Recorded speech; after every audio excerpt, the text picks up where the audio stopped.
Bonjour, je vous rappelle qu'il y a le coronavirus dehors, donc s'il vous plaît, restez chez vous. Aujourd'hui, nous allons voir un nouveau chapitre, le volume. Le volume est une grandeur que tous les objets en 3D possèdent. Elle correspond au nombre d'unités de cubes que l'on peut mettre dans notre solide. Dans le système international, on exprime les longueurs en mètres. Cela est une grandeur simple. Le volume et l'air sont quant à elles des grandeurs produites, car leurs unités est le résultat d'une multiplication de plusieurs unités. Petit rappel, l'air est la surface d'un objet à deux dimensions. L'unité d'air correspond donc à la surface d'un carré de 1 mètre de longueur sur 1 mètre de largeur. Pour trouver l'unité d'air, on multiplie l'unité de la longueur par celui de l'unité de la largeur, ce qui nous fait mètre multiplié par mètre. Cela nous donne alors mètre au carré. L'unité d'air est donc le mètre carré.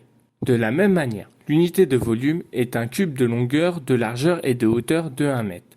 Pour trouver sa valeur, on multiplie l'unité de la longueur par celui de la largeur par celui de la hauteur, ce qui nous fait mètre multiplié par mètre, soit mètre au cube. Donc l'unité de volume est le mètre cube. J'en profite aussi pour vous signaler que lorsque vous devez calculer un volume, toutes les longueurs doivent être dans la même unité. Cela nécessite alors parfois de convertir certaines longueurs. Si toutes les longueurs sont en décimètres, le volume s'exprimera en décimètres cubes. Si elles sont toutes en centimètres, il s'exprimera en centimètres cubes, etc. Lorsqu'on parle de contenance, on préfère exprimer le volume en litres. 1 litre correspond à 1 décimètre cube ou à 1000 centimètres cubes.